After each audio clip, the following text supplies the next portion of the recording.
Well, let's...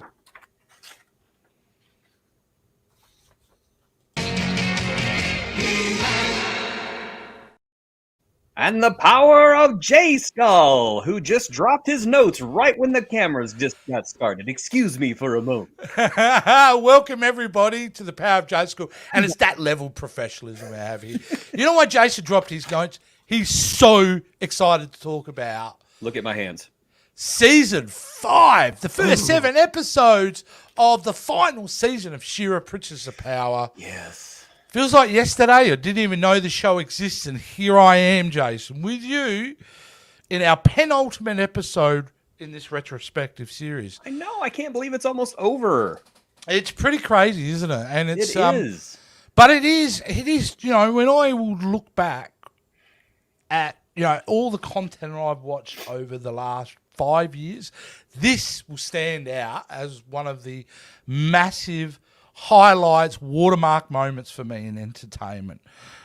This has been completely shifted my perspective on a lot of things to do with animation, especially American animation. So I'm thrilled we get to talk about the first half of this season.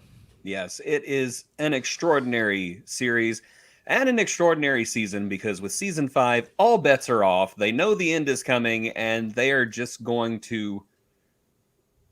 What's the word? I don't know. Running. They're in the home stretch. They're taking swings at every pitch that's pitched to them. There. I don't think that's part of running events, but okay. Yeah, that's how much I know about sport. I don't know the terminology. That's why we're not doing a basketball show or a soccer show or any sports show. We're doing She-Ra. But before we get into it, Jess, I've got to ask you: at this point, were you anticipating season 5? Like, you were right into it. You were waiting for this to come out, weren't you? I was anticipating this season and dreading this season because I love this show so much. Whenever they announced season 5 was going to be the last one, I was genuinely sad. Okay, that was my next question. It was announced prior to release, correct? Yes, it was. Yes, it was. It was announced. It was all in the marketing that this was going to be the last season. It was all over the internet.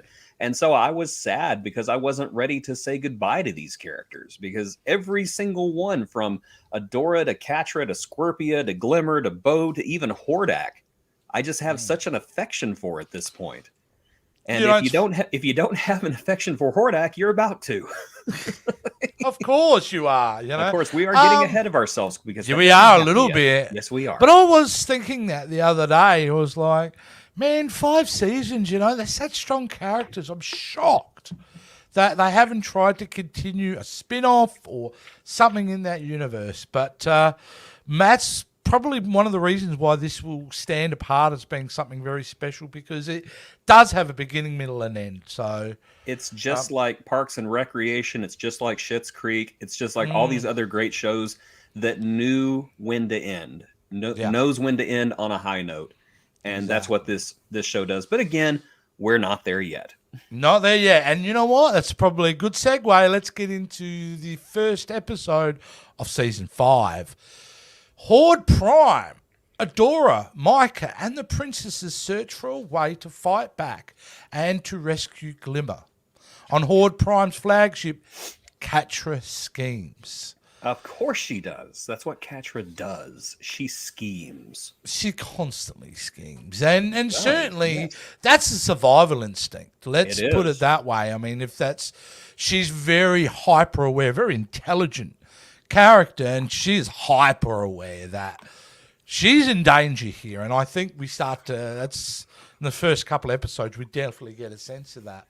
Yes, definitely knows that she needs Horde Prime way more than Horde Prime needs her. And most other characters would just bumble into that and not know it until the last minute, but not our girl Catra. Not our girl Catra. She's smart. She's a tactician. She knows she in trouble. Absolutely. And I mean, like, you know, it's one of those things with Catra that if she's so fixated on her own just trying to survive that she allows herself to even not be at her, most alert at any one time. she can't deal with her own vulnerability, and certainly in that situation you don't want any vulnerability. But Absolutely not. But, in the strangest of all places, we kind of get that here in this episode. We get to see the first glimpses of Catra realizing that maybe she's out of her depth. But before we get there, I would want to say how this starts. What did you think of the opening of this episode? Because it's a battle scene. We're into it straight away, aren't we? I think it's interesting that we started this conversation about Catra's vulnerabilities because honestly, this entire episode is all about three of our major characters being more vulnerable than they have ever been at any point during this series. Adora is without the power of She-Ra because she had to break the sword in this season finale of season 4. And so she is throwing herself into battle, sort of like the way that Catra is throwing herself at Horde Prime, trying to show her value and her worth. Meanwhile, Glimmer, who is otherwise a very powerful magician, is cut off from her power as well. She can't teleport. She can't do anything.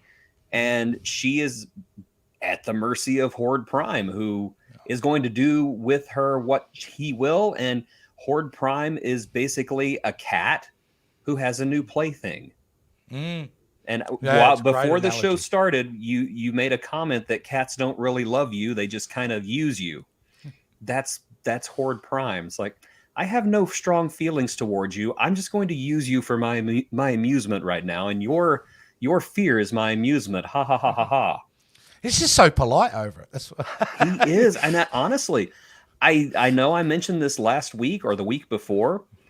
I watched a comedian one time who said that the quiet people scare him more than the loud people do. Because Hordak would run up to Adora and say, I'm going to kill you! And she wouldn't even flinch. Horde Prime would just walk up to her with his hands behind her back and a sly smile and say, I'm going to kill you. And that's way scarier. Damn straight. Yes. Absolutely. Now, you were talking about Adora. Like in that beginning, she's reckless though. This is my problem with the beginning. She's so struggling, I think, to deal with the fact that she's not sure. At the beginning of this, she's in denial and throwing herself into situations that could get her killed. And this is what this episode really is about, is her just almost in complete denial of what's happened to her. And her friends have to intervene and stop her from not only maybe hurting herself, but hurting the others around her. It was, I thought, a very interesting path to go for her, because it kind of reminds me of behaviour of someone who's been through something and doesn't know how to deal with it. There's trauma and loss attached to losing She-Ra. Yes, and as we've said before, Adora is not the most socialized person, mostly because of her upbringing. And she has probably never dealt with this kind of personal loss before. She's had it bred and beaten out of her. And now that she has a moment to catch her breath and think about what she's lost, she can't compute. She just cannot deal with a part of her being missing. Yeah, and you know what? This is where Horde Prime comes and plays into this. And he's so much far ahead in the way of his planning that he knows that seeing Adora's breakdown was going to be an advantage to him, because he shows a clip of that to Glimmer. Yes. And leverages that footage so Glimmer will reveal the secret of the heart of Etheria. And I thought that was wonderfully executed, is showing Glimmer, who's, like you said, in one of her most vulnerable spots, and going, well, look at your friend, she's about to die. So I'll get and not only that, but showing Glimmer her dad. Because this is the first episode where Glimmer knows that her dad is alive. And I honestly, if I was writing this show, I don't think that I would have remembered that Glimmer doesn't know yet. Yeah. Yeah. And like, there's my dad. And then, people online go, plot hole. No, they were on top of it. No. And you know what? The instinct, I may have written it to go, no. If Dad and Glimmer are going to meet, we're going to make that an epic scene. We're going to hold back until the moment. But again, writers are smarter than I am, because to have it revealed like that actually makes it more powerful in my mind because it's showing the villain really getting at the core of his Absolutely. prey. Absolutely. And using that as kind of leverage. And then that plays out, that anticipation of getting to meet her father plays out in the first half of the season really well. Yes, the writers of this show are just crazy good at what they do. I loved it. I absolutely loved it. So, it's a hard episode I love it, but it's not an episode I would say, oh, this is, one of the funnier episodes because we are seeing, like I said, our main characters at the worst possible position. Now, Bo, I'm trying to remember where, because I've just watched 7 episodes in a row. Where's Bo at this moment? Bo is trying to keep Adora from killing herself. That's right. He's also trying him. to keep it together for himself. Yes. Because Bo's not used to this kind of responsibility because he's very much the only one really keeping everything kind of going together, balancing Adora. And we see that go on and on and on as we keep going through these episodes. Bo has to take more of a leadership role than I think he's ever had to do in this series. So it was wonderfully good. The interaction between Catra and Glimmer, I really enjoyed. I really enjoyed the kind of back and forth and the slight change in dynamics there. Which I really appreciate. Also, the bit at the end when Catra and Horde, their interactions, Jason, are wonderful. Yes. Because you see someone so dangerous, so unpredictable as Catra, being so dominated by Horde Prime. Yeah, Horde Prime is not here to play. He does not need her. And I think that's kind of why Catra starts to form this tentative bond with Glimmer, is because she realizes that she's not needed, and she goes to what I think is sadly the only friend she has on the ship. Yeah, it's absolutely. Somebody who hates her guts. And the other thing is, it's starting just a tiny little spark in Catra's head of, knowing that, she's not ready to betray everyone. Her heart's still about Adora. And I think that's the little spark that's starting to burn a bit is the fact that she wants to reconnect with Adora. Yes, she needs some kind of connection now that all of her connections have been severed. And Glimmer represents that direct connection to Adora as well. So yeah, now I'm just trying to remember, is the dinner in this episode? I don't think it is. I think I will be perfectly honest. This is such an overarching story between all of these episodes. It blurs together. But I don't think that we have that dinner. I don't think we have that dinner until episode 3, if I'm not mistaken. All right. We'll go to that when we... I could be wrong. I'm sure the internet will correct me, and you are more than welcome to comment if you wish. Yes, call me an idiot, please do. We're a couple of we're not exactly spring chickens anymore. We do forget things. Speak for yourself. I'm at my prime. I'm at my prime. Here we go. Episode 2. Let's get into this one. Launch. While Adora takes a much-needed rest, Mermista reluctantly leads the princesses into the fright zone so Entrapta can try to trace Horde Prime's signal. Now, this is a bit of a change of pace, the second episode. This is more the light-hearted, comedic episode, which I thoroughly loved. The whole Entrapta storyline I love. And I certainly love the whole idea that Adora just needs to sleep. Yes. It's quite amusing. And when we were talking about Bo in that last episode, this episode's an example of him taking on the big brother leadership role. He's trying his best to keep everyone away. Adora needs a rest. Yes, and of course, we have more Entrapta and more Mermista, 2 of my favorite princesses, just in one episode together, and they really have never been featured together before. No, and so this was fun because Entrapta is easily distracted and she doesn't read emotions, and Mermista is just over everything.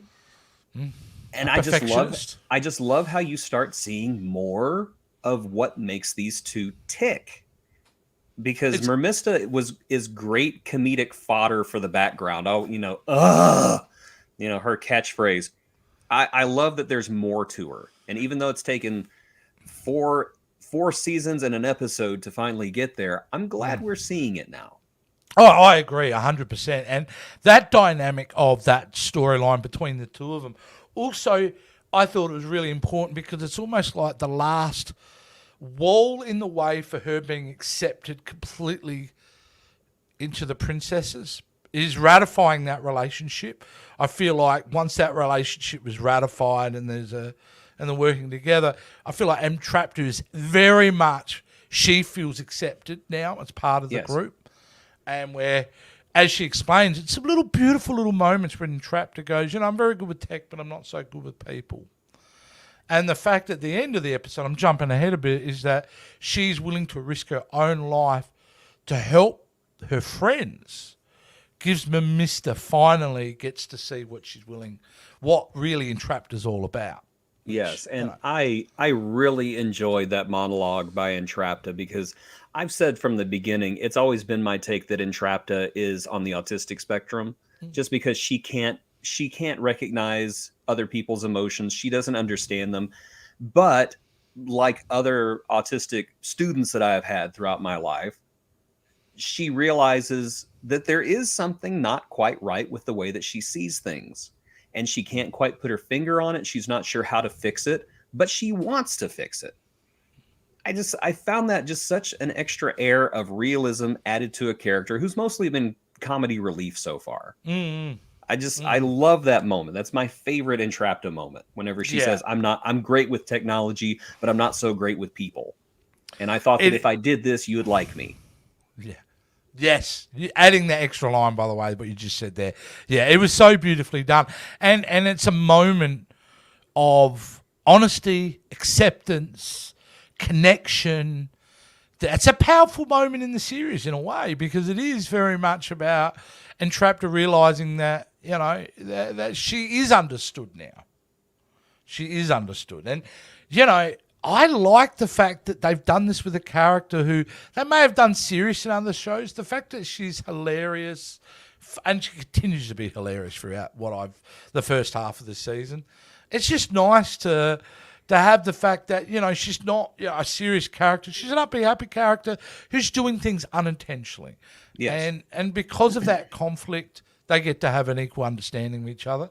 Beautifully done. So yes, and of course we got to recognize Perfuma in this episode, constantly saving Entrapta every single chance she gets. You kind of feel that Bo has taken on the big brother responsibility, and poor Perfuma is taking on the mothering role. Just trying to save these idiots from just running in and getting themselves blown up. And that ever positive but completely neurotic personality about her, I absolutely love, is the fact she constantly is trying to be positive, even though internally she's freaking out. Yes. I think I play that just so well. That's what being an adult is like, kids. That's being a parent, really, too, isn't it? Very being much any age over 25, you're like that all the time, just screaming on the inside, trying to keep it all together. Yeah. We've got to go back to the Horde ship at this point and kind of rewind the episode back a little bit, because what we talked about in the first episode about the connection that starting to form plays out a bit more now between Glimmer and Catra. Yes. And it's done very subtly, They have a confrontation and, Catra's about to walk off and, Glimmer's like, hey, can you stay? And the fact that Catra doesn't really... just puts her back to the shield, I suppose. But staying there, I think, was kind of very honest for Catra. Well, Catra wants it's the one person on the ship who needs her. That's it. That's all it is. She's needed. Yeah. And she latches onto that like she's at sea. Somebody just threw her a life ring. I think there's more to it because of that relationship between Glimmer and Adora. So I think Catra, absolutely, but I even think there's a little bit more there for Catra because I'm a big believer, even at this early point, she's starting to think, I think I backed the wrong horse here. I'm a big believer in the hierarchy of needs. And if you've ever studied the hierarchy of needs, No, I haven't. I think that she's looking for safety at this point. Right. And safety for Catra is just somebody who needs her even on the smallest level. Yeah. And so great respect to your interpretation. I think that there could be something to it. I really don't think that Adora is in her hierarchy of needs right now. I think that it's very base. I just need somebody to want me around. I need to matter to someone. I need to be here. Somebody needs me. That's it. Because this is really and the it first is time indicative. I mean, you are right. I think this actually. I think we're both right. I think for me, more it's But mostly me, subtextual, yes. unconscious level. It's about Adora. That's what's really behind it all. But I think from a surface level, it fits into her survival mechanism, as we spoke about earlier. That you're right. Somebody needs me. I'm there because there's safety in that for me emotionally. I feel a bit more in control of what's going on. So, yes, you are right, sir, but we are both right, and we Yes. shall But- duel but to the death. I'm fighting. mostly right, yes. Yes, of I course. also think that this episode... Of course, you're American. You're always right. Of course I am. I also think that these two episodes serve to show how much Catra and Adora are alike, because both of them have an innate need to be needed and to be useful. Because that is how they judge their own self-worth. Do you know what? That's am I something useful? that hadn't Am I needed? occurred to me, and you're so right about Adora. It occurred to me about Catra, but not about Adora. But that is exactly what's going on because Yes. of her denial and her issues with not being She-Ra. I don't know if the line was said in this episode or the next, like I said, was blurred before, when, Bo says something. Adora, you're not, yeah, I know, I'm not She-Ra. I'm dealing with the consequences. The way she kind of said that, pretty well much is, she's struggling with the fact she's not needed as much anymore. Yeah. Interesting. It's a lot. It's a lot. He said as Right. he hit his microphone with his hand. As he headbutted his microphone, yeah. So basically, this episode ends in rather the beginning of the next 3-4 episodes, for me at least, anyway. Adora in space. space. Perfectly With done. Entrapta. With Entrapta. With Entrapta. She gets to go to space first, but we'll talk about that Oh, later. I love Spoiler. Entrapta in space. So It's the best thing ever. I want that as my ringtone. That's all I want my ringtone. And that's in this episode too, because they talk about that. I get to go to space. If I went to space, I'd do anything. Yeah, and they're not convinced. She doesn't know that they're going to take her yet. And Bo asks, "Oh well, if you do this, Entrapped," I can't remember exactly, but Entrapped's reaction, "Well, if I can go to space," and I just. I would love be the that. same Even way. Entrapta It's like- was smart enough to go, hang on, they need my help. The only way they're getting my help is I'm on that ship. I would be like Cartman. If I could go to space, I'd be so happy. For some reason, just a side note, I've saw a couple of South Park clips on my TikTok. My For You page now is just South Park clips. Yeah, you watch a video all the way through, and that's what you're going to be seeing for the next week. Yeah, I know. I watched a Okay. recipe video all the way through, and now I have like 40 recipes saved in my saved videos. Like, So, I'm going to make that. you know what I have to do? Oh, I'm going to make that. I have to find some She-Ra clips because I'm very happy for my For You page to be She-Ra clips for sure. So we end the end of this episode. We've got most of the princesses staying on Etheria. We have Adora, Bo, and Entrapta on the mission to save Glimmer. And that's a pretty pivotal point, I think. Absolutely. And So let's I guess kick we're ready into- for the next episode, aren't we? We are as ready as Entrapta is ready to go to space. So let's do it. Okay, episode 3. Here we go. Once it comes up on the screen, corridors. As Bo, Entrapta, and Adora attempt to keep Mara's ship functional, Horde Prime orders Catra to betray Glimmer under threat of a memory wipe. Ooh. Maybe that's what I've had recently, a memory wipe. That's why I struggle with it. That's what I need lately. Get rid of some of my trauma. I could go So- without remembering the 4th grade. It's pretty damn important Entrapta got on that ship, don't you think? Yes, because it is a 1,000-year-old ship that they literally just dug out of the ground. Is like, let's take this to space. It's the Millennium Falcon from Empire Strikes Back. It is not working properly.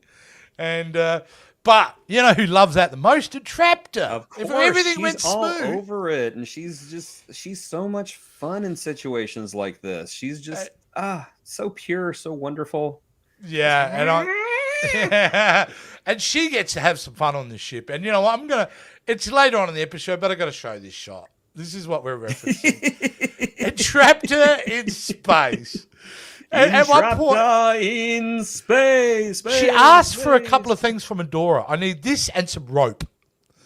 And she said it earlier in the episode, and then when they show that scene, Adora goes, "Oh, so that's what the rope was for." It's just a throwaway line, but I love it. I love throwaway lines that become important later, even if it's just for a joke. Those are the best jokes. Yeah.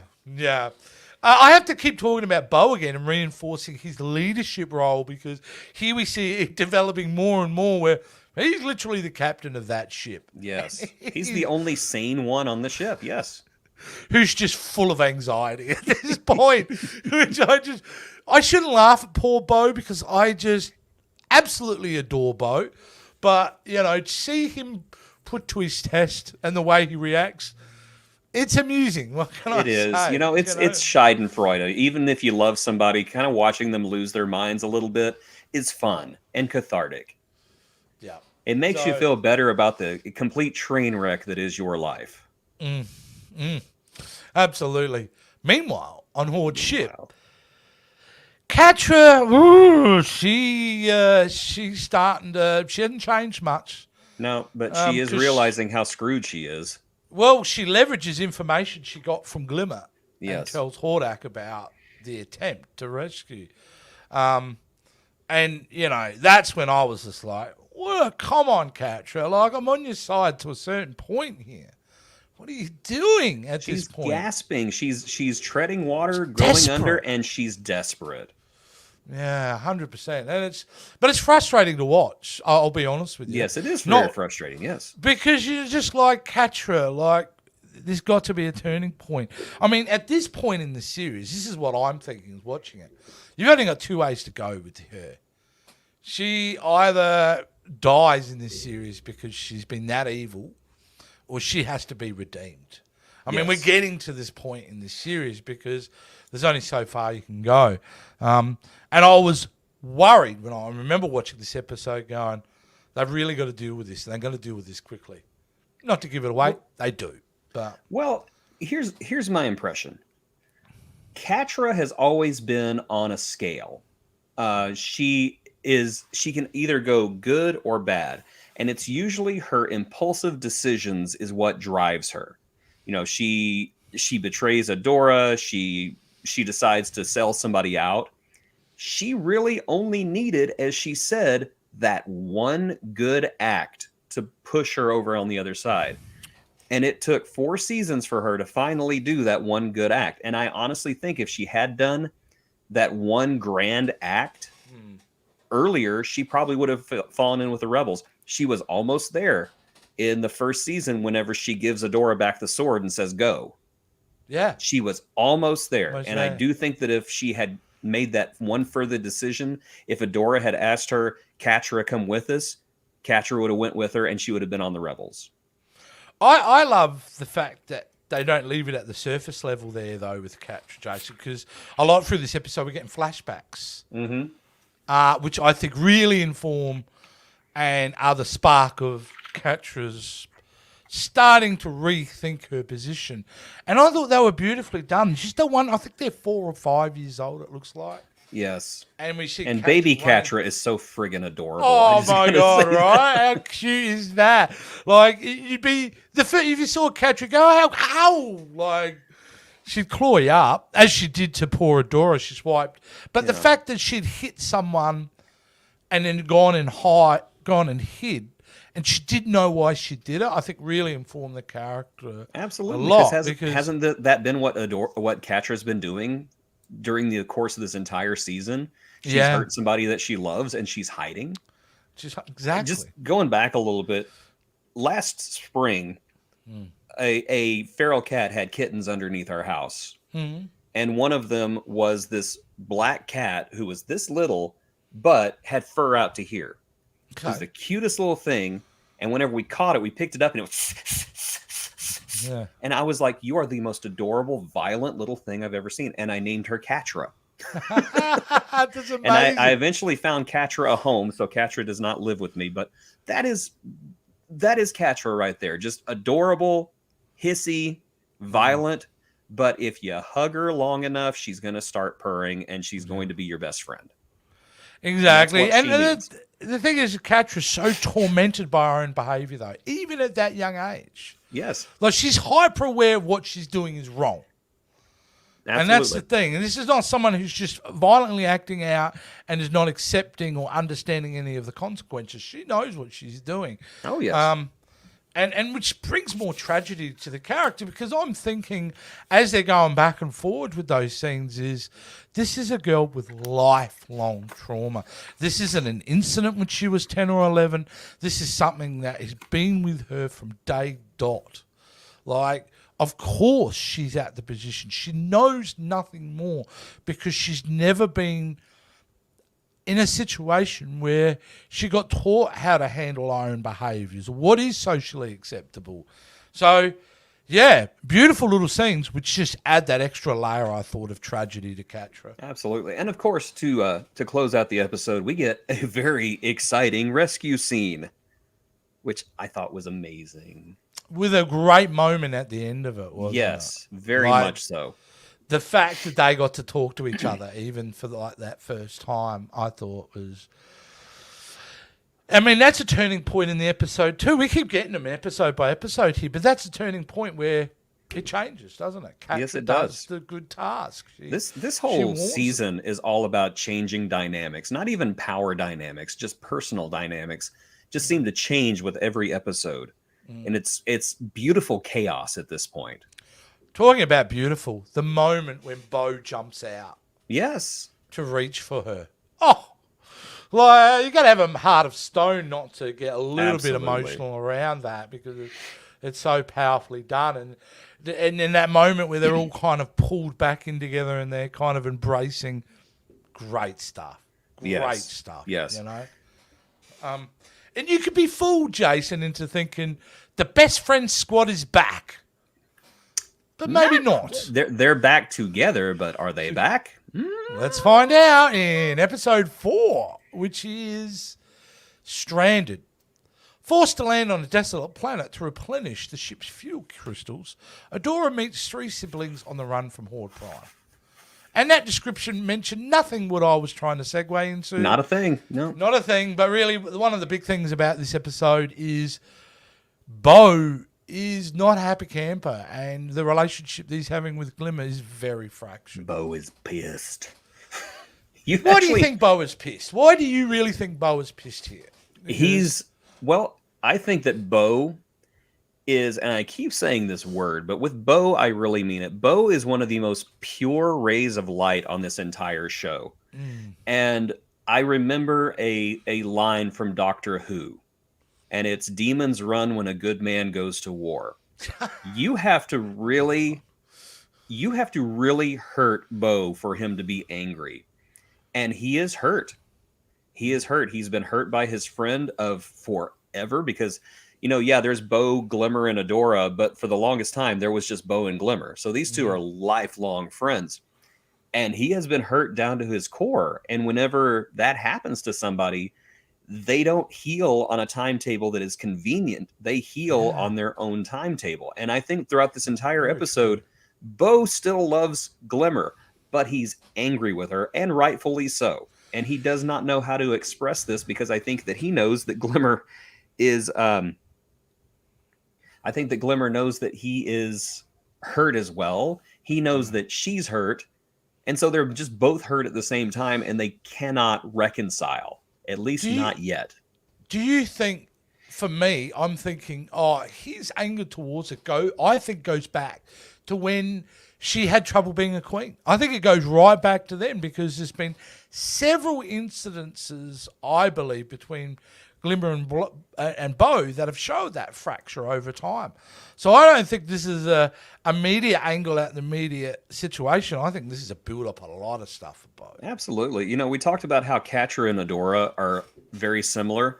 Honestly, Catra, Adora, and Glimmer are very similar in many respects, because a lot of Glimmer's decisions last season that led to this crisis between her and Bo were born out of desperation. And it was desperation to be needed and to be the person that she thought everybody else was relying on her to be. In a sense, Adora and Catra have fallen into that same trap. The only one who hasn't is Bo, and that's why he doesn't understand. Yeah. Yeah. And I'm not saying Bo is not wrong for being angry, because Bo is right to be angry. He's right to be hurt. But at the same time, I understand why Glimmer did what she did. Yeah, absolutely. And I think, I don't think any of the characters made poor decisions in the moment. They did what they had to do. And that's what's great as well. It's not like anyone's choosing to they're trying to do the best thing ever, but the best thing for the situation. But, it's not working out. And so for these consequences are happening, it's no one's real fault is what I'm trying to say. It's just everyone's trying to do the right thing. And it's not working out like that. So it's causing like, those conflicts. It's like working with somebody in an office, and then that person is promoted to the boss. Mm-hmm. It's hard to maintain a friendship with somebody who is in charge like that. Yeah, it is. Because they will make I've make been decisions. On both sides of that. Yeah, they will make decisions, and you're just, what an idiot! What is wrong with it? Does this person not care about us anymore? Yeah. But being in a management position, and I can speak to that as well, it's a different world with a different set of decisions. Exactly, it is. It absolutely is. And sometimes you are a jerk, but not all the time. No, not all the time. Just most mornings between 9 a.m. and midday I was. So no. I like to think I was a good boss. I think that was a problem. That's why I didn't like being a boss, because I hate making those decisions. Anyway, this episode is not in space. This episode is on a planet, Jason. Yes, it is. Because they've run out of fuel. Yes, they have. So they need to refuel, and they found a small planet which apparently can have the source of their fuel, which is just pretty pink crystals is what they're afterwards. It's a long way to get around the fact that we get 3 characters that, Jason, I've got to ask a question, have they existed in the She-Ra universe before? I was actually looking that up right now, because I was looking at their names, and I was like, oh, I meant to look that up, because you looked that up because their names are Starla, right, Tall Star, and Jewel Star. Yes. Okay. The Star Sisters are 3 sisters that debuted in the Masters of the Universe Classics toy line. It all started when an envious sorceress trapped the Star Sisters in a shooting star. It hurled through the galaxy until it crashed on Etheria. They remained in their prison until the day when Swiftwind's hooves accidentally opened the entrance to their prison. After being freed by She-Ra, the Star Sisters formed an alliance with her. Now, obviously, there was a bit of a gender swap with one of them in this episode, but they were an established characters in the toy line before now. But this was their very first animated appearance. Okay, great. Yeah, that's what I was kind of getting. I wondered if they were on the old She-Ra Filmation series. I like that. They come against, what I liked about these characters, I thought they were all really good. And yes, the gender swap was a good choice. Again, great representation throughout the series. The fact that, She-Ra and Glimmer, more importantly, Glimmer, gets to see another perspective. These are survivors of a planet that got destroyed by Horde Prime, correct? Yes. So, they're lost. They're just trying to make their way. So I think it was important to Glimmer to see that, other people are going through things too. And the fact that they're able to make a connection and eventually join the rebellion. But yeah, I thought it was an offshoot episode, wasn't it? It felt like, okay, you think we're heading here, but we've got to go here first. And I enjoyed it. Bit of a Mandalorian type story. Like, we want to go here, but we got to do this first before we go there.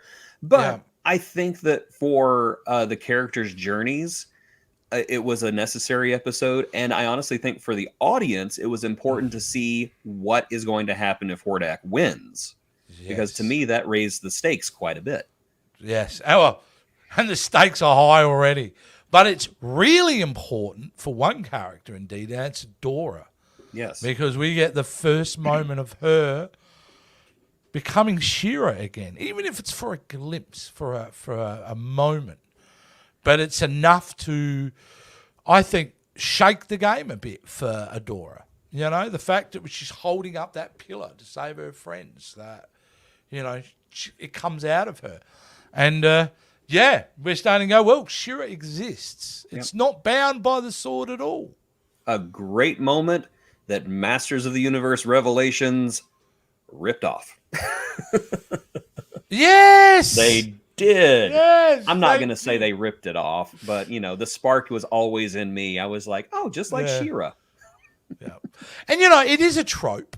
It is a trope. Yes. We've seen it many, many times, but it doesn't matter. It's well earned, as far as I'm concerned at this point, you know, and it's necessary to have it by this episode because we are in episode 4 and we really don't have She-Ra. So a third of this series, we don't have the hero. So it's really important we start to get back to that. And I thought it was great. Now, meanwhile, poor Catra. Well, not poor Catra. Catra had made her choice. She's now going to face the consequences of coming up against Horde Prime. Now, you would think the scene would be, you're dead. I'm killing you. You are a pain in the butt. But as Horde kind of insinuates, oh, no, little sister, I have big plans for you. Oh, the whole little sister thing just sends chills up and down. So creepy, isn't it? Stop. No, don't do that. Stop it. But also, again, Hordak, what makes him even creepier? He's excessively polite. He's saying that to her as a term of reverence to her. Yes. You know what I mean? In his own twisted thought process. And if you know what's coming, you know it's more foreshadowing than anything else as well. Yes. And I, as we get into that, I'll just say before we get to that episode, I did not see that part coming. I should have, but I didn't.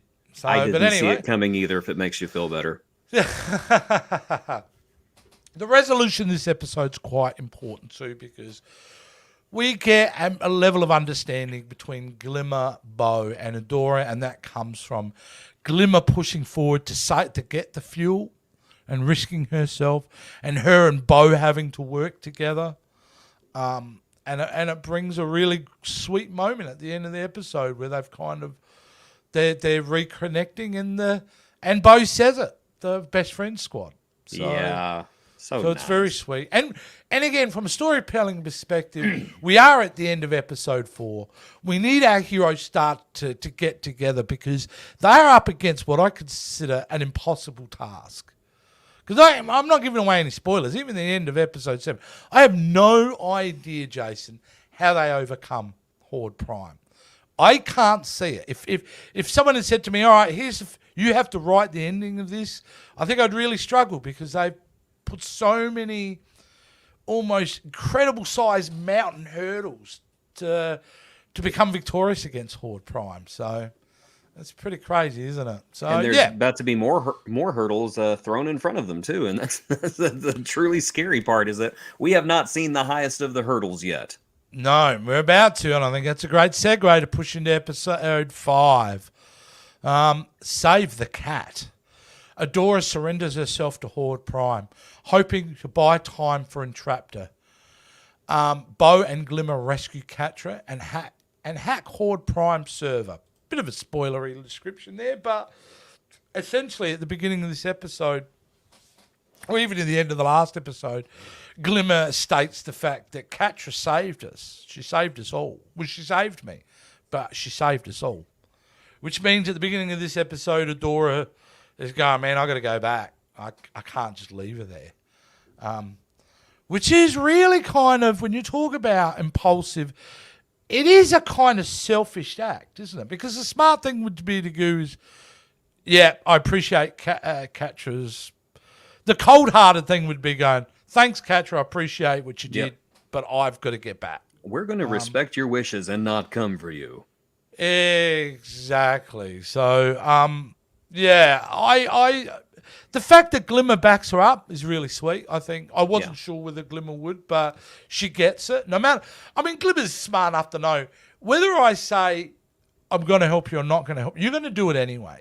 So I'm going to have to back you. So Yeah, and plus, there's also the matter of there is some important hive mind data on Horde Prime's ship that they would like to get their hands on. of course, So it's not 100% selfish. It's like 85% selfish. yeah, it's 85%, but there are definitely benefits to going back to it. That's like telling your children, yes, I ate the cake in the fridge because I didn't want you eating junk. Hey man, that excuse works. It does work. It's like, wow, Daddy loves the. Yeah, I will take the diabetes hit for you. Absolutely. Yeah, I'm taking but- all the peanut butter cups out of your trick or treat bag because they may be poisoned. some of the most intense scenes and funniest scenes for me are in this episode. Absolutely. There's so much in this episode. It is hard to get through, isn't it? So I'm going to try my best. It's hysterical. It's scary. It's hilarious. It's heartbreaking. This is the quintessential emotional roller coaster right here. It is. And I love the infiltration scene, if I can say that. I think that is really cool. I love a good infiltration scene, and the way they split up and how they were going to do it was great. But I love nothing more than Wrong Hordak. Wrong Hordak. Oh, hello, good sir. How I wish you were in more than just 3/4 of a season. Oh, Because you are just a bright ray of sunshine, the unexpected best friend that I never knew I always wanted. The comedy relief that so good. just dominates every scene you are in. Thank you for existing, Wrong Hordak. Let's go to the more serious big origins of him, though, because there was a scene we didn't talk about in the previous episode where Catra believes she's found Hordak. Yes. And I don't know if it was Hordak or not. We don't get long enough to spend with them because they are quickly reprogrammed as such. But if you remember, it was either in the last episode or the episode before this, the very last scene has a Hordak clone pick up that jewel, look at it, and go, Catra? Yes. So, yeah, you're right. So in a way, that wasn't the clone then, was it? No, that wasn't Hordak. it's hard to tell with the hive mind. Yeah, it's hard. It really is. I like to think that the one that picked up the jewel and recognized it was Hordak. Yes, I'm hoping that too. But then we have this situation again because we find out from that previous one that if you separate a drone from the hive mind, they, like the Borg from Star Trek, get very lost very quickly and want nothing more but to reconnect to the hive mind. Yes. Which is a very serious kind of approach to what ends up being a very hilarious setup. But because of those rules, the wrong Hordak, when he is disconnected, all he wants to do to get the hive mind is easily fooled because Entraptor says a throwaway line, oh yeah, we can help you get back to the hive mind. So he will give his entire life to the person who he thinks, Hordak Prime reveres. So it's this weird kind of relationship where he'll do anything he can to, get back to the hive mind. And it's hilarious. It's just wonderfully so done. And it's like an interesting idea because it seems like a silly idea, but played so well. And Entraptor just absolutely adores it, doesn't it? And it's kind of funny to see that, to have Entraptor literally have a sidekick, Hordak, considering the relationship she had with Hordak in previous seasons. So yes, I love that. And the relationship between Wrong Hordak and Entraptor just gets more wonderful with every episode as well. They're a great match. They're a great match. I will be honest. Whenever Wrong Hordak first showed up, my first watch through, my first impression was, "Are we really going to do this?" And then 2 episodes in, I'm just like, yes, I'm so glad we did this. I should really have trusted these writers more. Yeah. And we kind of said at the beginning of this episode, they're taking big swings here. They are going for the fences, and They're landing it. They're landing it. I don't think that there's a single plot that they hit that did not clear the fences. No. I'm seriously thinking, like, there's not a single episode, a single plot line, a single thread that they did not just completely nail, and it's honestly quite amazing. And I will take that a lot. I'll take that as the absolute truth, because this is not the first time watch through. See, my first watch through, you sometimes can get intoxicated by the whole experience, and not see the flaws your first way through. But if you're saying someone who's, I think, seen it more than twice at this point, like, they're nailing everything, plot point, every kind of thread that they pull on has something at the end of it. That's great. It's great. Because I'm ready to binge watch this again. I'll be honest with you. Once we're finished with this, I feel like I need to go back and rewatch to see all the cues that I missed the first time on how things interconnect. Because there's setups I know in season 1, season 2 that pay off several seasons later. And I don't know if I got them all the first time around. Yeah, there are. I mean, I caught them this time watching, going, oh, hey. That's again, they knew exactly where they were going to end the show. And they just went for it, and such quality writing. Yeah. Now, Adora throwing herself, straight at Horde Prime. It's not a smart plan, but it's a plan. It came off as a very desperate plan for me. Yes. But they kind of had to do what they had to kind of do. But we're getting in Return of the Jedi territory here. The Emperor's throne room. This is where we're kind of headed in this episode. And I was down for it because of this reveal, Jason. Did not see this coming. I didn't see it coming. I know, she got a haircut. She got a haircut. But the fact that they chipped her, in my feeble little mind, didn't occur to me. So when they chipped her, I'm like, oh, holy crap. Now you have someone who was completely unstable, right? That instability is taken away. She is calm. She is at peace. She's part of the hive mind. But instead of her making her less threatening, it's made her even more dangerous. Yep. And I love that. I love the idea we have an unpredictable, dangerous character who that's taken away, but the byproduct is she's more lethal and dangerous she's ever been before. Awesome. Again, it's the calm smile the entire time. Yeah. It's just that all the way through their fight. That those empty eyes just staring with complete conviction in what you have been told. There are points where Catra's grabbing her or they're hugging like a hold, and Adora is pouring a hat at Catra. I know you're in there. And it's just this lethal kind of calmness from Catra. It's right. Why don't you join the Horde Prime? Be at peace and all that kind of thing. So you have this very emotional like physically they're emotionally connected, but Catra, man, at any moment, as you can see, she digs the claws in or she takes a swipe, but we're seeing what I do like is, and they set it up really well in this episode, is that chip that they chip him in the back of the neck is vulnerable to impact. Yes. And that's really important, not just for this episode, but the next episode, a couple episodes as well, that there is vulnerability there. And that plays out. And they drag that on. I was going, hurry up and break the chip. And they kept stretching it. Like, there were moments you would get hit and you'd see it electrified, but it wasn't breaking it.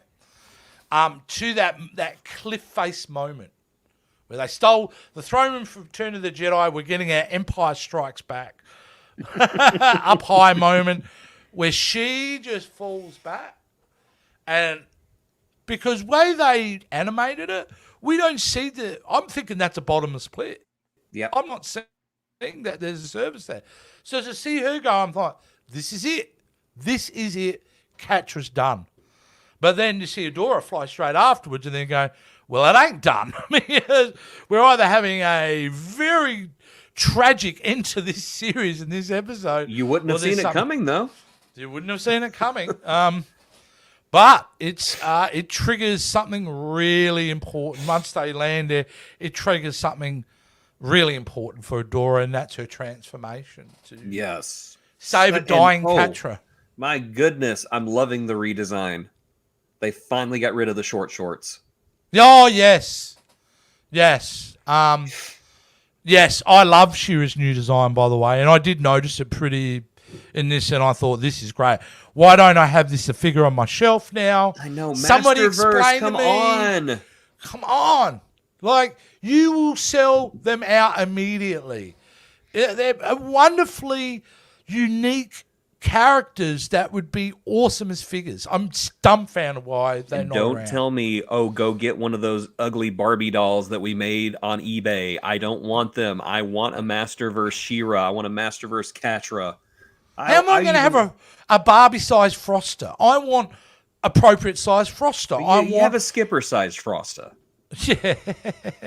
But I want, deep you know, yeah, that is a deep cut. I was going to say, they have all different shapes and sizes, individual looks and things like that. I don't get it. You know what I mean? Maybe that's the problem, Jace, because with He-Man, it's like they're all roided up the same way. It's really a neck up and a color problem. They're making Princess of Power, like from the 80s. They're making Princess of Power figures. You know, they have Frosta right now. They have She-Ra. They have they have You're Shadow right. Weaver. Yeah. They have all these great characters from Princess of Power. I want Princesses of Power figures. It's got to as well. be a rights thing. It's got to be It's a rights gotta thing. be. You know what? Fix it. To fix it. Because If we can get there's a rights thing that is actually the only thorn in this series is because of a rights issue. Mm-hmm. For me, and that is they won't say the word Eternia. When we all know it's Eternia, we all know what the first ones They are. did say Eternia. That's the password, remember? Yes, they did, but they never. They did. They never it go was. there. But Yeah, they never go there. actually. You know, they ain't. Ow. Yeah, they never go there, or they never really. They say it as a password, but I even think those characters didn't understand that word meant the first one's home. Yeah. I don't think they understood that. Yeah, I I just if we can get Tobey Maguire and Andrew Garfield into a MCU Spider-Man movie, we can get She-Ra and the Princesses of Power Masterverse figures. It can. By the way, happen. one of our actually hosts, I'm going to throw this person under the bus. One of our hosts actually commented on the last She-Ra, and that's Nita. Hi, Nita. How are you? And she commented that she loved the show, but she didn't like the art style. I got to say, I love this art style, and I loved it I from do day too. one. I never rubbed up against it, ever. And I know that's been a criticism that other people have brought up. Not for me. In fact, I know He-Man and the Master of the Universe is finished, and if they were to do another animated series, I would have zero problem with that art style being transferred over to a new He-Man animated I would love series. it. And I want the makers of She-Ra to now go and make that series, please. Right If now. anything, I'm disappointed that they never got to do the crossover they wanted to do, because the people who made She-Ra wanted to do a crossover with the CGI He-Man, except they wanted to do it in the style of the Jimmy Neutron and Fairly Odd Parents crossovers, where one was 2D and the other was 3D. So 3D. if they went to Eternia, everybody would be animated in 3D, and if they went to Etheria, they would all turn 2D. That's great. And would I think just thought that that'll would be work. so wonderful. I can't wait to see what Star Trek does with it, with the with the Lower Strange New Decks. Worlds Lower Decks Little Dex crossover. crossover, yeah. Okay, we kind of went off a little bit of a tangent. Let's bring it back. That's in. just us. That's That's just us. us. Get used to it. This moment. Mm. This moment, Jace. Like, how damn cool and powerful is this moment? I still, at this point, thought Catra was done for. Yeah. I thought, oh, I can't save her. Oh no. Yeah, that was the 'Cause tragedy. But I no. seriously thought she was dead. No, and you know what we did get to discover, and it comes up in the next episode as well. She-Ra's got this version of She-Ra, man. She's got a whole new set of powers that she's discovering, and I don't see it as a cheat. I don't see it as a Rise of Skywalker. The Jedi can now do this type of deal. I'm down for the fact that she is becoming. It's not like here's a new power to add to her power. No, she's discovering it. She's always had these powers. But this heightened version of She-Ra, what she is now, I'm loving it. Loving that. It's like the governor has been taken off, and she is finally peak She-Ra. She's peak Shira. And it's it's a good segue to move into episode 6, which is taking control. The team tries to put the ship working and evade Horde Prime's pursuit. On Etheria, Micah struggles to relate to Froster during a mission to Alberon. Oh man, I'm sorry I laugh because Micah and Froster in this episode, love that dynamic. I really love it. Such an honest thing. And as a father, I think we could relate that sometimes we don't automatically get our kids' perspective sometimes. And I love that relationship between him trying to relate with Froster, and it was wonderful. I adopted my oldest whenever she was 6 years old. And this episode just kind of hits my heart right there because that was me trying to win over this suspicious little 6-year-old who didn't know who I was, wasn't really sure if she liked me. And I'm just sitting there going, do you like Dora the Explorer? No. I'm 6, not 4. Get away from me before I punch you. Get away from me, old man. Yeah. And what's the Wi-Fi password? But yeah, I mean, but it's beautifully executed in this, and it's sweet. It's because so wonderful. He's going, let's go get some ice cream, and she's got really ice cream and da-da-da. But it's really the moment that he goes, no, she just needs positive reinforcement. And so he goes, look, you need to defend everybody. That moment of goes, you need to take your power and defend the rest of them. And I think that was that moment where that relationship, he knew that's how to connect with her, and she garnered respect from him because it was a good idea. So. I'm not sure if he knew that was how to connect with her. I think that he genuinely was in that leadership role. Oh, you don't think he goes... Put her where he knew she would do the most good, and she respected that. Yeah, okay, fair enough. Yeah. I'll accept that. I do think part of him was like opportunistic, though. It's just like, this needs to be done, and if I do this is going to help. So yeah, I mean, it could very well be. I just don't know if Micah would do that in the middle of a combat situation. I just love that the opportunity presented itself, and he took full advantage of it. And I just love that Micah is still 5% batshit crazy. Yes, he really is. That. Yeah, I enjoy that as well because you're not gonna get well from crazy right away. It's just not gonna happen. It's not gonna happen. And the way they animate him and all that, it's just he's got this weird. Wonderful. He's got this weird Luke Skywalker on Act 2 look about him. Like that is who this is. It's Luke Skywalker at the beginning of The Last Jedi, just a little bit crazy.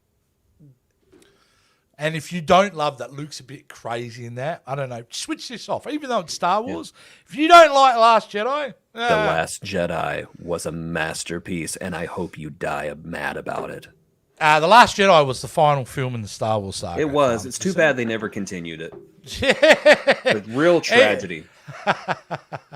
Now, what else is going on in this episode is we're back to leadership here, and I kind of like that Bo is really at this point taking control, as they say with this episode. So a semblance of control. a semblance of control. So he's trying his hardest.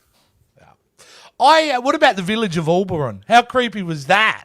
Super creepy, especially Children since of we've the been there Corn before. Vibes. Yeah. We've been there before, and we know these people, and so it was very scary to see them zombified and chipped and stuff. It was very creepy.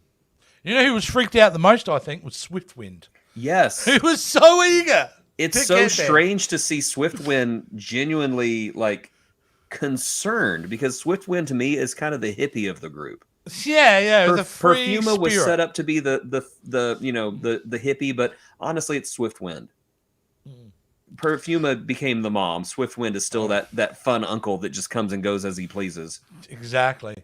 But it does reveal a very big plot detail that, and I think they may have alluded to it before, but now Horde Prime is taking control of entire villages. Yes. The campaign to distribute all the chips, I think, is in full effect. Like, a lot of people are getting chipped at this point. And the fact that it happened without anybody noticing was just perfect. It was the insidious takeover that nobody knew happened until it was too late.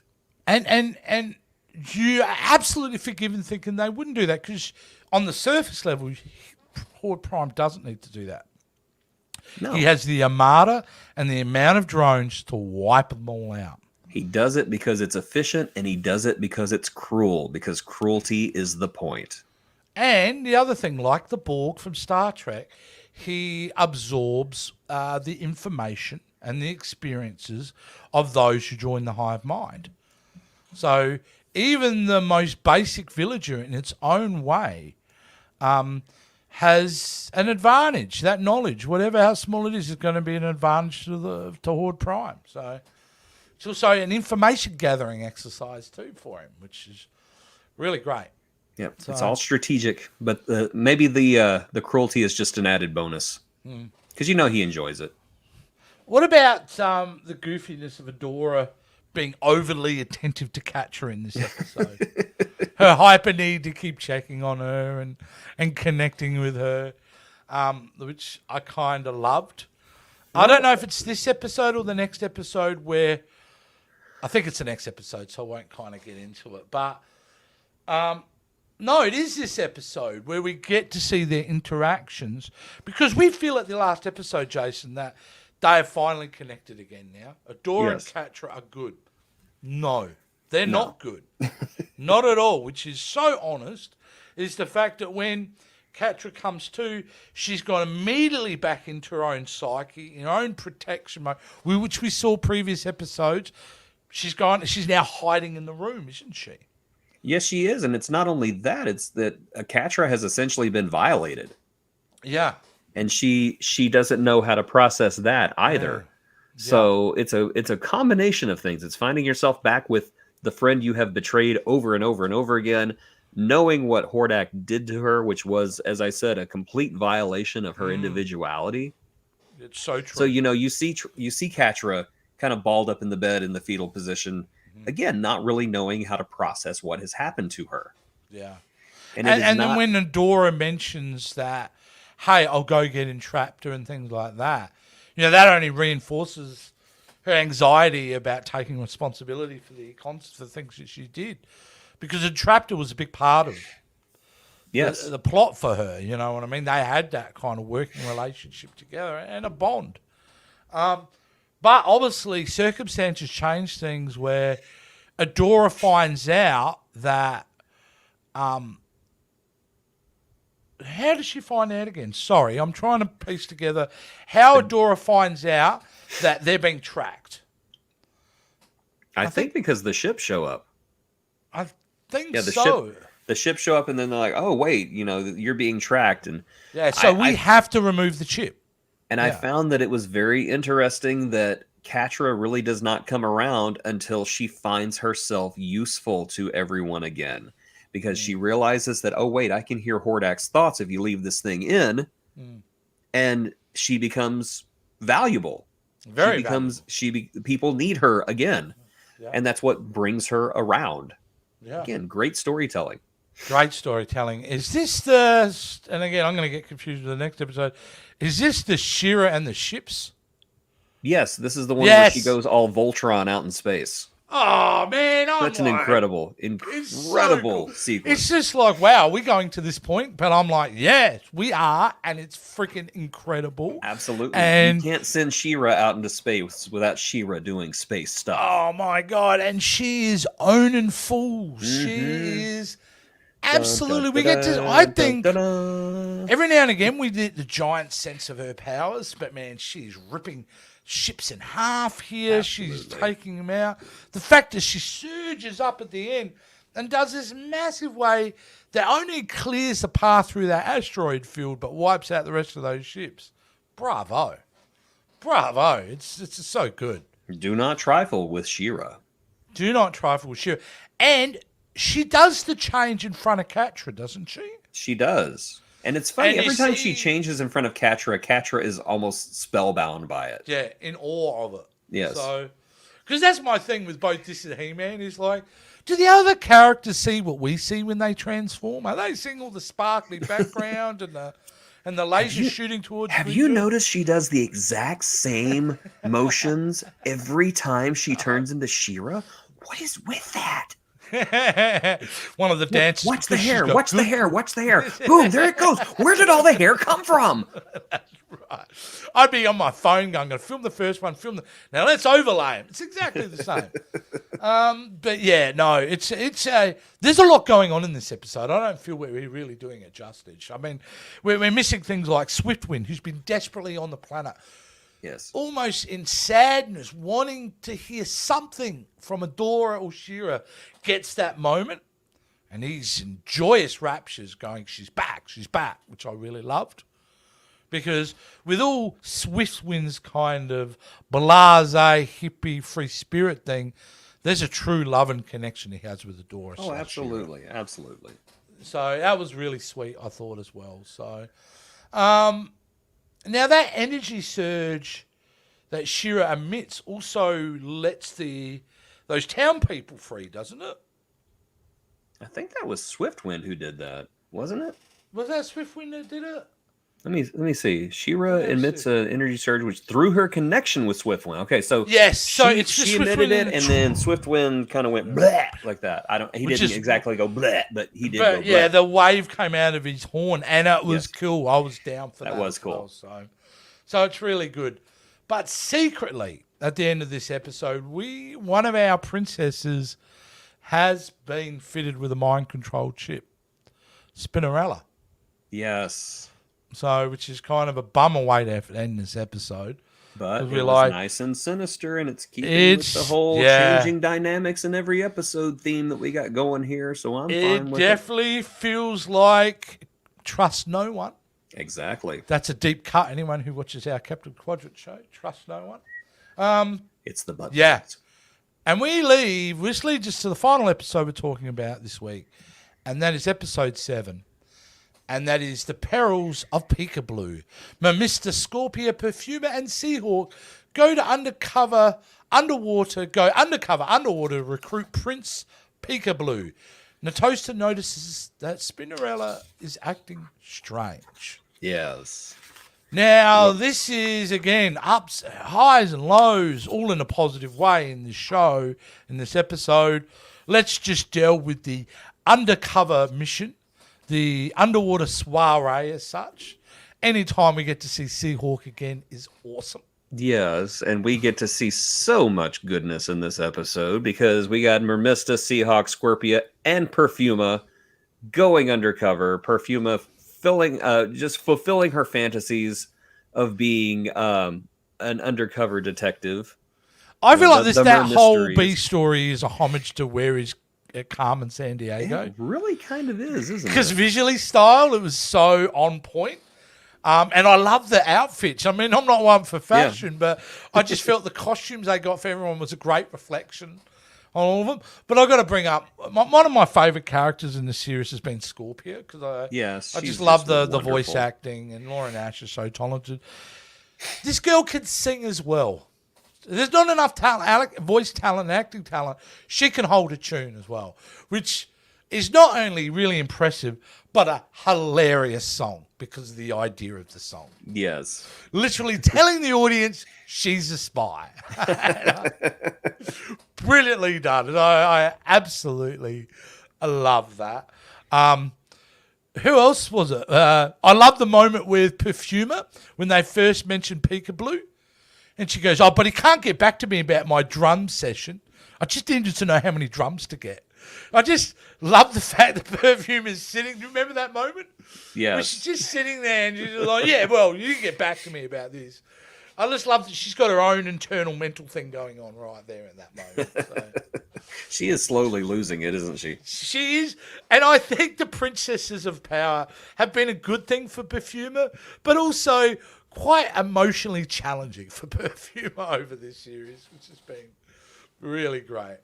So, well, we also have to mention the other big return in this episode, the most welcome return, in my opinion, was Double Trouble, just coming out of nowhere. And how they come out, because it's a great plot point too, because we feel, okay, they're going to underwater mission, they're going to get Peekaboo, Peekaboo can see everywhere. Problem solved.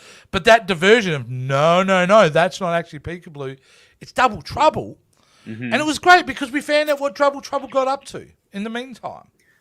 I thought it was wonderful this time rewatching the episode, knowing that Double Trouble was Peekaboo, just picking up on the things that Peekaboo was saying to the others, just giving them all a reading because Peekaboo already knew them.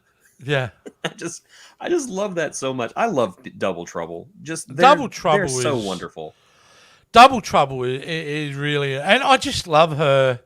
Just everything about her, even at the end of the episode where they've kind of, which I'll get into because it's a great end of the episode, and it leaves on an emotional cliffhanger for me. I'm not happy about where this episode finishes.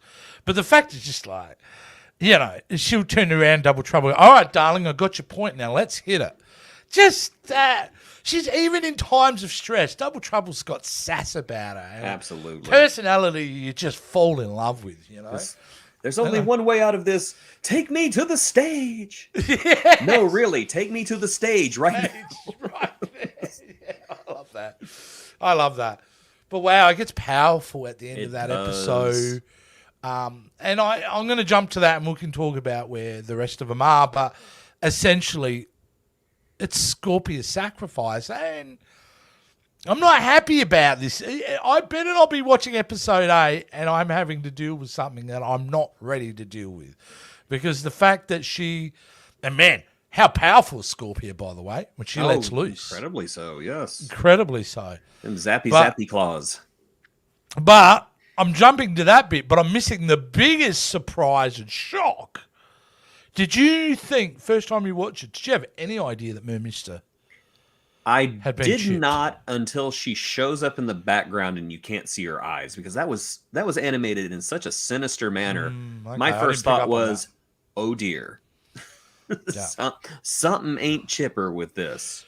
It's not the princess you want to be chipped in that environment. No. Not someone who can control water when you're in the underwater nightclub. It was, and it's not even just Mermista. That's the spookiest part. Is that they literally walked into an underground club where everyone was chipped, and they did not know it until Hordak was ready to reveal it. Man, and you know what? If anything, this just highlights the Queen going missing, like the leverage that Horde had to go into that planet and just chip everyone is nuts. Well, to me, it's like a virus. You get one infected, and then they infect two, those two infect two, those two infect two, and next thing you know, you've got 1 million people who are chipped. This is The Last of Us, but with the Horde Prime. This is zombie stuff we're getting into, really. It's with more fun than fungus, but yes. Yeah, but it was fantastic, and I... hang on a minute. There's a comment here about Spinnerella, and I forgot about this bit. Chips Micah. Yes. Which is really problematic for me because I didn't want that to happen because he is such pure of heart. Well, it seems like to me it's the most pure people who got corrupted first, because you got Natasa, you have Scorpia, you have Micah, and in a sense, for all of her put-ons and everything, Mermista is pretty pure herself. Yeah, she is. So the fact that they corrupted the best of them was it's cruel. As I said, cruelty is the point at this time of the game.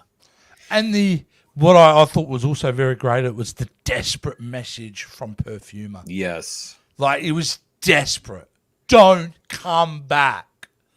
They've set a trap for you. They're gone. They're gone. Like, wow. And that's where the episode's finished. And I can honestly say, Jason, I've not watched a second after the end of this episode. So I have 6 episodes. Well, I don't know what the hell is coming. I don't know how they get out of this, because everything is in the worst possible situation for our heroes right now. And I fear it's only going to get worse before it gets better. Without spoiling anything, I'm in for a bit of a ride coming up, mate. You are indeed. Because I have been watching ahead because I have no self-control. Yeah. Yep. Just reminding myself of what a But great. you've also seen it before, so it doesn't matter. But I wanted to remind myself of just how great this final season was. So, yeah, wonderful, wonderful. But again, with all that trauma, can I just go back to saying how much I love this girl? Oh, the dress is so. And her pipes were so good. I just love Yes. everything about her. So great, so great. So, and also another last little moment before we end this off is this moment here. Just seeing, it's so bizarre to see watching season 2 or season 3, and now seeing this. I know she got a haircut. Well, you've got Entraptor and Catra there working together with Bo and Adora.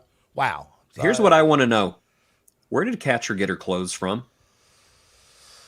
Yeah. Did they just have? Did she just have a spare suit on this ship? I mean, what's the deal? Where did they get another Catra suit from? I have no idea. Maybe she had some overhead luggage left somewhere don't they know. brought along. Plus, I think it's a really great visual parallel that Catra has lost some of her armor because she no longer wears the helmet. True. So she is a little bit disarmed.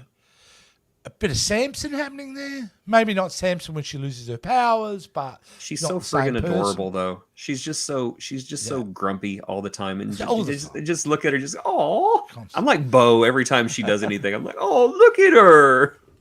Well, now Catra being the really the big name of this first half of the series, it only seemed pertinent, Jason, that we, as part of our next segment, and that is casting call, that we tackle the big fish because we're nearly done with this series. I know. And we haven't cast we haven't cast Adora and we haven't cast Catra.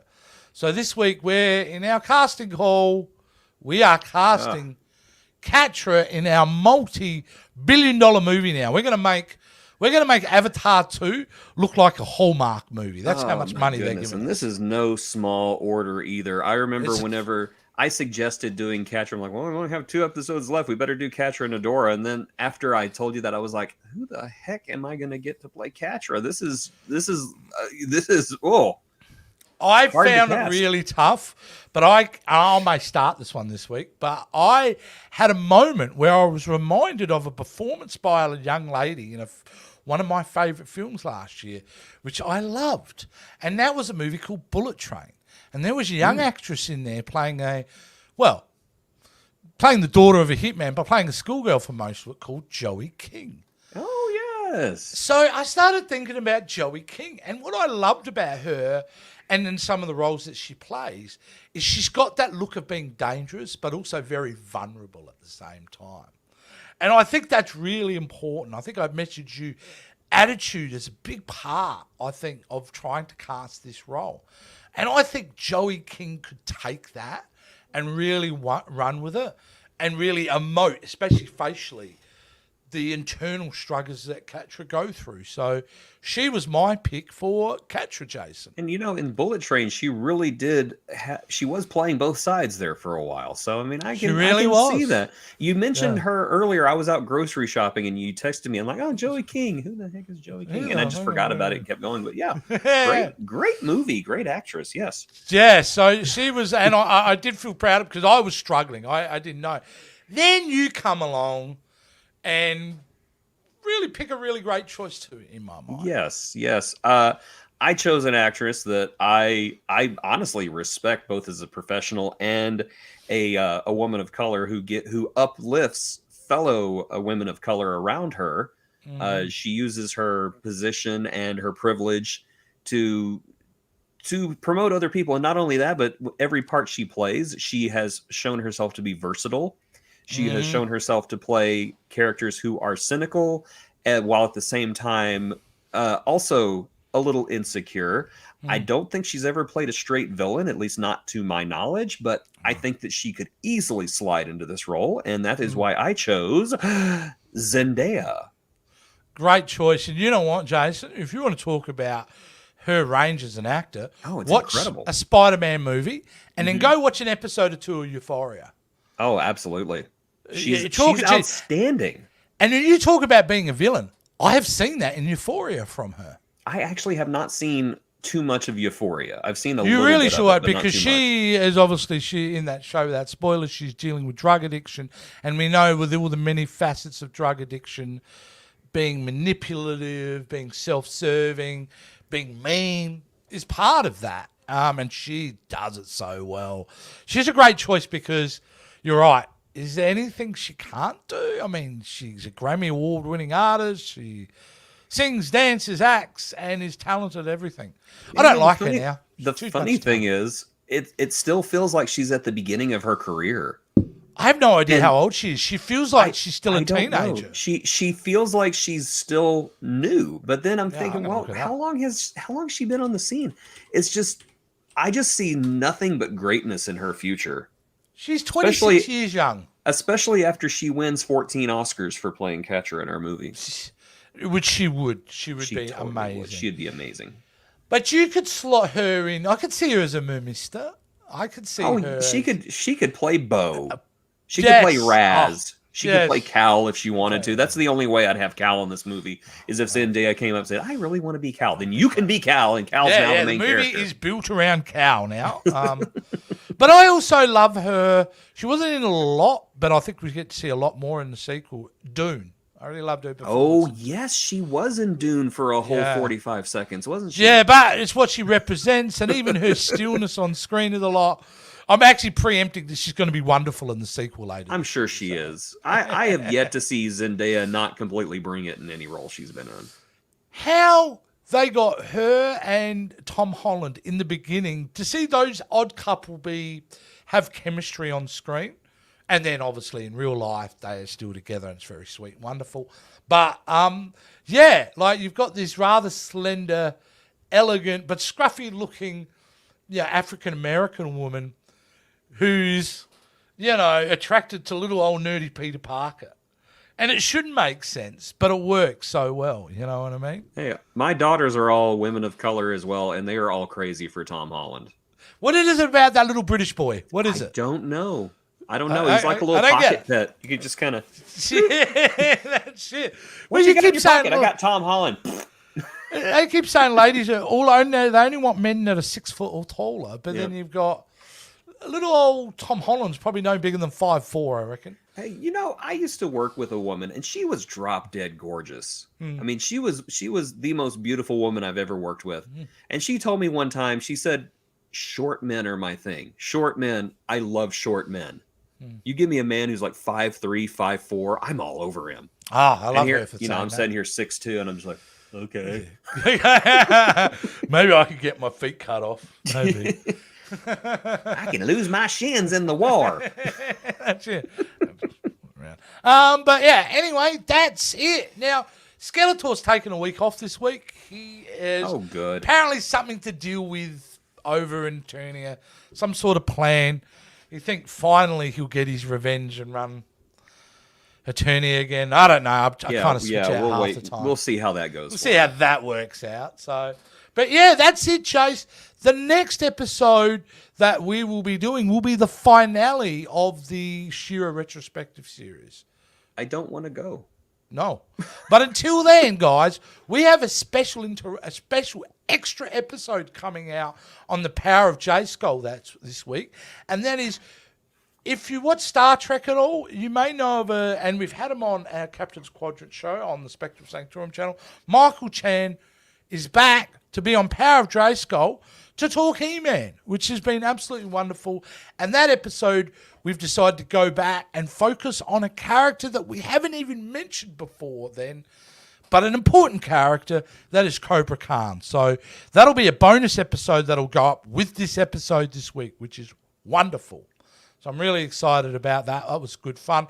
But also, if you, for some bizarre reason, like us and enjoy what we're doing, well, we've got more stuff for you on their channel. And we do a show, and it's now a weekly show called the VHS Vault, where me and Jace, we go back to the 80s, to our decade, and we look back at some of those films that we loved when we were growing up, and we see if they still hold up. Now, we've got a few episodes coming up. Swamp Thing was released this week, Jason, that delicious movie from 1982. But coming up this week, we have Friday the 13th, Part 3 in 3D, which will be released. Which, spoiler alert, it was a Mandela effect. Is that correct usage of that term, Mandela effect, where I thought it was one thing, but it was actually something completely different? Yeah, you thought it was good, and it was not. Yes, and it was dog shit. So, but besides that, the following couple episodes of VH Vault would include movies like The Cannonball Run and the hopefully more superior Friday the 13th Part 4. So check out the VHS Vault when you can. Also, guys, if you like what we're doing, please like the video. Please subscribe to the channel. It's not a big deal, but for us who are just trying to still build this channel, means a lot for us. Means we can keep doing stuff like this. So, Jason, if you have nothing more to add, I think it's time to sign off, sir, with your vocal stylings of the title. Give it away, sir. You have been watching The Power of J Skull. We'll see you next time, guys.